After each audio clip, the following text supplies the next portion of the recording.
American president Donald ട്രംപിനെതിരെ 3ാം തവണയും ആക്രമണ ശ്രമം എന്ന് പറഞ്ഞാൽ വൈറ്റ് ഹൗസിൽ ചെന്ന് ഡൊണാൾഡ് ട്രംപിനെ ആക്രമിക്കുക എന്ന ലക്ഷ്യത്തോടു കൂടി അവിടുത്തെ നോർത്ത് കാരോലൈന സ്വദേശിയായ ഒരു യുവാവ് ചെന്നു എന്നാണ് പറയുന്നത്. ഓസ്റ്റിൻ ടക്കർ മാർട്ടിൻ എന്നാണ് ഇയാളുടെ പേര്. അപ്പോൾ ഇയാൾ എന്തിനാണ് അവിടെ കടന്നു ചെന്നത്? ശനിയാഴ്ച ആയതുകൊണ്ട് ട്രംപ് അവിടെ ഉണ്ടാകുമെന്ന് പ്രതീക്ഷിച്ചാണ് ചെന്നതെന്ന് പറയപ്പെടുന്നു. ഇനി അതല്ല, ഇറാനുമായിട്ട് അമേരിക്ക ഒരു സംഘർഷത്തിന് സമാനമായ സാഹചര്യം നിലനിൽക്കുന്നുണ്ട്. ഇറാൻ ആസൂത്രണം ചെയ്ത് ഒരു വാടക കൊലയാളിയെ വിട്ടതാണോ? എന്തായാലും കാരണവരുടെ കാര്യത്തിൽ ഒരു തീരുമാനം ഉണ്ടാക്കാനുള്ള നീക്കമാണ് ലോകത്തിൻ്റെ പല ഭാഗത്തു നിന്ന് നടക്കുന്നത്. അങ്ങനെയാണോ വിലയിരുത്തേണ്ടത്? അങ്ങനെയില്ല, അതൊക്കെ വെറുതെ എക്സാഗ്രേറ്റ് ചെയ്ത ആൾക്കാർ സങ്കല്പിക്കുന്നതാണ്. ട്രംപിനെ കൊല്ലാൻ ഇപ്പോൾ ഇറാൻ തീരുമാനിക്കുന്നു, ഒരാളെ വിട്ട് നമുക്ക് തട്ടിക്കളയാം. അങ്ങനെയാണെങ്കിൽ അതിങ്ങനെ ഫൂളിഷായിട്ടൊക്കെ ചെയ്യുക. ആൾ വീട്ടിലില്ലാത്ത നേരത്ത് പോയി അവിടെ പോയിട്ട് വെടികൊണ്ട് ചാകുക. കുറഞ്ഞ പക്ഷേ ഇവനെങ്കിലും വെടികൊള്ളാതെ ഓടണ്ടേ അവിടെ. അങ്ങനെ ഓടാൻ പോലും സാമർഥ്യമില്ലാതെ ചുമ്മാ പോയിട്ട് അത് ഈ പബ്ലിസിറ്റിക്ക് വേണ്ടിയിട്ട് പ്രാണൻ വരെ കളയാൻ ആൾക്കാർ തയ്യാറാണ്. ഇത് പറഞ്ഞാൽ ആൾക്കാർ സമ്മതിക്കില്ല. ചത്ത് എങ്കിലും പബ്ലിസിറ്റി കിട്ടിയാൽ മതി, മരിച്ചാലെങ്കിലും ഒരു പബ്ലിസിറ്റി കിട്ടുമല്ലോ എന്ന് വിചാരിച്ച് അങ്ങനെയൊക്കെ ചെയ്യുന്ന സാഹസികന്മാരാണ്. അവർക്ക് പ്രത്യേകിച്ച് ഉദ്ദേശമൊന്നും ഉണ്ടാവില്ല പബ്ലിസിറ്റി അല്ലാതെ. അതല്ലാതെ ഒരു രാജ്യം അതിൻ്റെ പുറകിലുണ്ടെങ്കിൽ ഇങ്ങനെയൊന്നും അല്ല അസാസിനേഷൻ നടക്കുന്നത്. ട്രംപ് എത്രയോ സ്ഥലങ്ങളിൽ യാത്ര ചെയ്തു. അവിടെയൊക്കെ വെച്ച് വേണമെങ്കിൽ ട്രംപിനെ വകവരുത്താൻ ശ്രമിക്കാമായിരുന്നു. അതൊന്നും ചെയ്യാതെ അമേരിക്കയിൽ അയാളുടെ മൂക്കിന് താഴെ അയാളില്ലാത്ത നേരത്ത് ഒരുത്തൻ കടന്നു കയറുക, സെക്യൂരിറ്റിക്കാർ വെടിവെച്ച് കൊല്ലുക. ഇതാണല്ലോ സംഭവിച്ചിരിക്കുന്നത്. അപ്പോൾ അതല്ല, പക്ഷെ തിരിച്ച് ഒരു പ്ലാൻ ഉണ്ട് എന്ന് ഐ തിങ്ക് റോയിട്ടേഴ്സ് ആണെന്ന് തോന്നുന്നു. എനിക്ക് ആ ന്യൂസ് ഏജൻസി ഞാൻ മറന്നുപോയി. Washington post, New York times, Reuters, ഈ മൂന്നിലേതോ ഒരെണ്ണമാണ് ഞാൻ വായിച്ചിരുന്നത്. അവർ പറയുന്നത് ട്രംപിൻ്റെ ഇൻ്റലിജൻസുകാർ ഒരു ലിസ്റ്റ് ഓഫ് പീപ്പിൾ കൊടുത്തിട്ടുണ്ട്. ലോകത്തിലെ ഏതൊക്കെ രാജ്യങ്ങളുടെ തലവന്മാരെ പ്രസിഡൻറ്റിന് വേണമെങ്കിൽ കൊല്ലാൻ പറ്റാത്തവരുടെ ലിസ്റ്റുണ്ട്. നമ്മൾ വിചാരിച്ചാൽ, അമേരിക്ക വിചാരിച്ചാൽ അയാളെ കൊല്ലാൻ പറ്റില്ല, പക്ഷേ ഈ പറഞ്ഞ ആൾക്കാരെ കൊല്ലാം. ആ ലിസ്റ്റിൽ ഈ ഖമനയും അങ്ങേരുടെ മകനും ഉണ്ട് പോലും, കൊല്ലാൻ പറ്റുന്നവരുടെ. ബട്ട് ഖമനയും അങ്ങേരുടെ മകനും എന്ന് പറയുന്നത് ട്രംപിന് അത്ര അട്രാക്റ്റീവ് ആയില്ല എന്നാണ് റിപ്പോർട്ട്. ട്രംപ് പറയുന്നത് നമ്മൾ ഇപ്പോൾ ഇറാനുമായിട്ടുള്ള യുദ്ധം എന്ന് പറയുന്നത് വേറൊരു കാര്യം. ഇറാനിൽ ഇതുപോലെ പോയിൻറ്റഡായിട്ട് ടാർഗറ്റഡായിട്ട് ഒരാളെ കൊല്ലുക എന്ന് പറഞ്ഞാൽ അത് വേറൊരു ഓപ്പറേഷൻ. ആ ഓപ്പറേഷൻ ചെയ്താൽ അവിടെ ഭരണകൂടം മാറണം, എങ്കിലേ ആ ഓപ്പറേഷൻ കൊണ്ട് പ്രയോജനമുള്ളൂ. ഇപ്പോൾ മഡ്യൂറോയെ പൊക്കിക്കൊണ്ടുപോയി, പോയതുകൊണ്ട് അവിടുത്തെ ഭരണകൂടം മാറി. അതുപോലെ ഇറാനിൽ ഖമനയെ നമ്മൾ കൊല്ലുന്നു, അല്ലെങ്കിൽ മഡ്യൂറോയെ പിടിച്ചുകൊണ്ട് പോയ പോലെ ഖമനയെ പിടിച്ചുകൊണ്ട് പോകുന്നു, അങ്ങേരുടെ മകനെയും പിടിച്ചുകൊണ്ട് പോയി. ഇറാനിൽ ഭരണമാറ്റം ഉണ്ടാവുമോ? ഉണ്ടാവില്ല എന്നാണ് അവരുടെ കണക്ക് കൂട്ടി. എന്ന് വെച്ചാൽ ഖമനൈ അങ്ങേരുടെ കോട്ട കെട്ടിയിരിക്കുന്നത് അങ്ങേരുടെ വളരെ വിശ്വസ്തന്മാരായ ആൾക്കാരാണ്. കീ പോസ്റ്റുകളിലെല്ലാം അങ്ങേര് വെച്ചിരിക്കുന്നത്. ഒന്നോ രണ്ടോ ആൾ മരിച്ചുപോയി, അല്ലെങ്കിൽ ഖമനൈ തന്നെ മരിച്ചുപോയി എന്ന് വിചാരിച്ചിട്ട് അവർക്ക് നേതൃത്വമില്ലാത്ത അവസ്ഥ ഉണ്ടാവില്ല.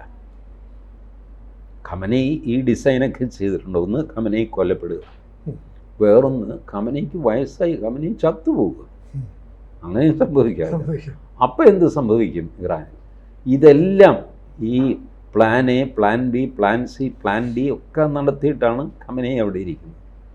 സോ അതുകൊണ്ട് ഖമനയുടെ മകനെയും കൊന്നാൽ വെറുതെ ഒരു ബഹളം നടത്താം എന്നുള്ളതല്ലാതെ പ്രയോജനമില്ല. ട്രംപിന് വേണ്ടത് ഒരു ഇംപ്ലോഷനാണ്. നമ്മൾ ഈ കെട്ടിടമൊക്കെ തകർത്തില്ല, മരട് ഫ്ലാറ്റൊക്കെ തകർത്ത് കാണില്ല. ഇതിവർ തകർക്കുന്നത് എങ്ങനെയാണ്? അതിൻ്റെ പ്ലാൻ ശരിക്കും അവർ പഠിക്കും. എന്നിട്ട് അതിൻ്റെ മർമ്മസ്ഥാനങ്ങളിൽ എക്സ്പ്ലോസീവ് വയ്ക്കും. അല്ലാതെ ചുമ്മാ അടിയിൽ നിന്ന് ബോംബ് വെച്ചിട്ട് പൊട്ടിക്കുകയല്ല. ചില പ്രത്യേക സ്ഥലങ്ങളിൽ എക്സ്പ്ലോസീവ് വയ്ക്കും. അത് പൊട്ടിക്കഴിയുമ്പോൾ അവർക്കറിയാം അങ്ങനെയൊക്കെയാണ് ആ ബീമുകൾ കണക്ട് ചെയ്തിട്ടുള്ളത്. ആ കണക്ഷൻ പോയിൻറ്റ്സിൽ മാത്രം വയ്ക്കും. അപ്പോൾ ഒരു പൊട്ടലും കേൾക്കാം, പിന്നെ ഈ ബിൽഡിംഗ് അങ്ങോട്ട് താഴത്തേക്ക് ഇരിക്കുകയാണ്, ഭയങ്കര പൊടിപടലുമായിട്ട് താഴത്തേക്ക് ഇരിക്കുക. അല്ലാതെ തെറിച്ചു പോകുന്നൊന്നുമില്ല, 4 വശത്തേക്ക് തെറിച്ച് വീഴുന്നൊന്നുമില്ല. ട്രംപ് പറയുന്നത് നമ്മൾ ഒരാളെ കൊന്നു കഴിഞ്ഞാൽ, കീ പോസ്റ്റിലിരിക്കുന്നവരെ കൊന്നാൽ ആ രാജ്യം അങ്ങ് താഴത്തേക്ക് ഇരിക്കണം, ഭരണമാറ്റം ഉണ്ടാവണം. അതല്ല വെറുതെ ഒരു വെടിപൊട്ടിച്ച് അമേരിക്കയ്ക്ക് ചീത്തപ്പേരല്ലേ.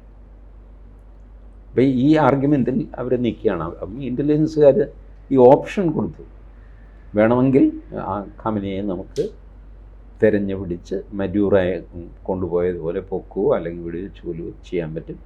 അത്രയും ഇൻ്റലിജൻസ് ഇൻപുട്സ് അമേരിക്കയുടെ കയ്യിലുണ്ട്. But whether to do that or not, അത് പ്രസിഡൻറ്റിൻ്റെ ഡിസിഷനാണ്. പ്രസിഡന്റ് ട്രംപ് ആണെങ്കിൽ എക്സെൻട്രിക് ആണല്ലോ.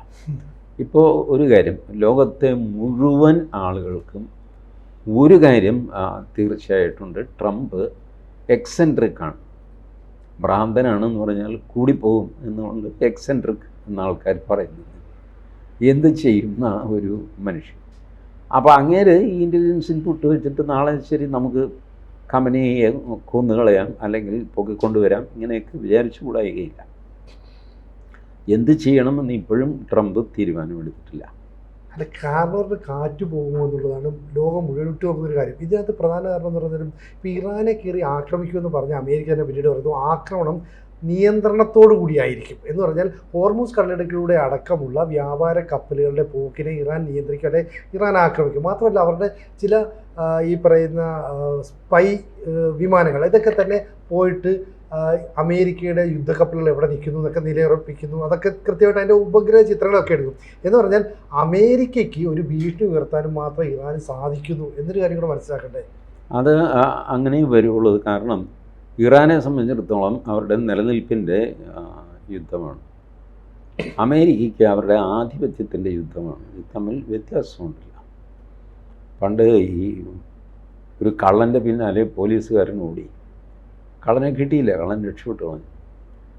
അപ്പോൾ എന്താണോ ഇങ്ങനെയൊന്ന് സർക്കിൾ ചോദിച്ചു കഴിഞ്ഞപ്പോൾ പോലീസുകാരൻ പറഞ്ഞു, സാറേ അവൻ പ്രാണൻ കിട്ടാൻ വേണ്ടിയിട്ടാണ് ഓടുന്നത്, ഞാൻ അരി മേടിക്കാൻ വേണ്ടിയിട്ടാണ് ഓടുന്നത്. ശമ്പളം കിട്ടാൻ വേണ്ടിയിട്ടുള്ള ഓട്ടം, അതിനത്രയും സ്പീഡൊക്കെ വരുള്ളൂ. മറ്റത് പ്രാണൻ കിട്ടുക.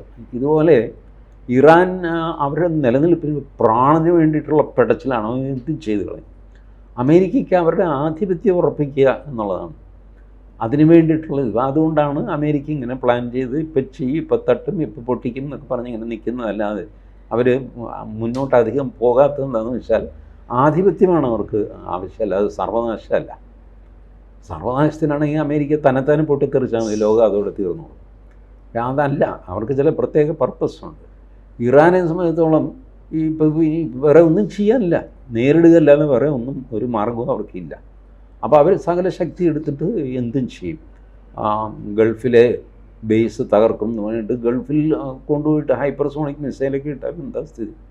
Saudi Arabia, UAE, Oman, Qatar, ഇതിനെയൊക്കെ ഈ അമേരിക്കയുടെ ബേസ് എന്ന് പറഞ്ഞിട്ടാണ് മിസൈൽ അയക്കുന്നത്. മിസൈൽ പോയി വീഴുന്നത് സാധാരണക്കാരൻ്റെ തലയിലും വീണെന്ന് വരും. യുദ്ധമല്ലേ. പക്ഷെ 3 തവണ ട്രംപിനെ പോലെ ഒരു ലോക നേതാവിനെ വധിക്കാനായിട്ട് ശ്രമം നടത്തുന്നത് അത്ര ചെറുതാണ്. അല്ലല്ല, ചെറുതൊന്നുമല്ല. അവർക്ക് they have A history of ഒരുപാട് പ്രസിഡൻറ്റുമാരെ ഒരുപാട് പേര് വെടിവെക്കുകയും ചിലരൊക്കെ ചത്തുപോവുകയും ചിലർ ചാവാതെ രക്ഷപ്പെടുകയും ചെയ്യുന്നൊരു ഹിസ്റ്ററിയാണ് അമേരിക്കയുടെ. തോക്ക് അവർക്ക്, നമുക്ക് എന്താണ്ട് ഉരുളക്കിഴങ്ങ് പോലെയാണ് അവർ തോക്ക് കൈകാര്യം ചെയ്യുന്നത്. തോക്ക് കിട്ടാൻ വലിയ പ്രയാസമില്ല. അങ്ങനത്തെ ഒരു ജനതയാണ്.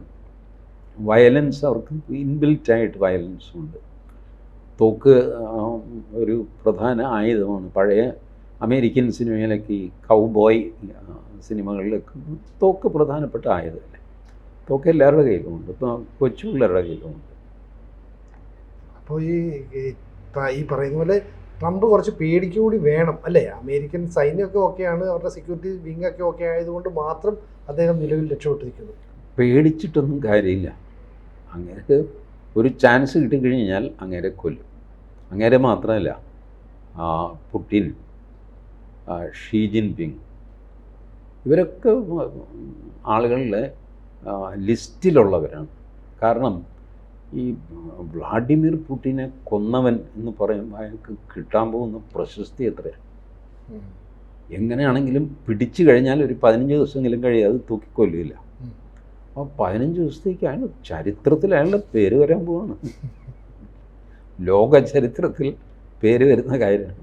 അപ്പോൾ ഇങ്ങനെയുള്ളവരാരെ ഇപ്പോൾ നരേന്ദ്രമോദി, അപ്പോൾ അവരെ സംബന്ധിച്ചിടത്തോളം അവർ വ്യക്തിപരമായിട്ട് പേടിച്ചിട്ടൊരു കാര്യമില്ല. ദർ ഈസ് ഒരു സെക്യൂരിറ്റി അപ്പാരറ്റസ് ഉണ്ട്, അത് നോക്കിക്കോളും. അതിന് വീഴ്ച പറ്റിയെന്ന് വെച്ചോ, പിന്നെ ഇങ്ങനെ പേടിച്ചാലും പേടിച്ചില്ലെങ്കിലും കുഴപ്പമില്ല, മറ്റൊന്നും തട്ടും. അതാണ് അവരുടെ സ്ഥിതി. കൂടുതൽ വാർത്തകളും വിശേഷങ്ങളും നിങ്ങളിലേക്ക് എത്താൻ ABC മലയാളം സബ്സ്ക്രൈബ് ചെയ്യുക, ബെൽ ബട്ടണും അമർത്തുക.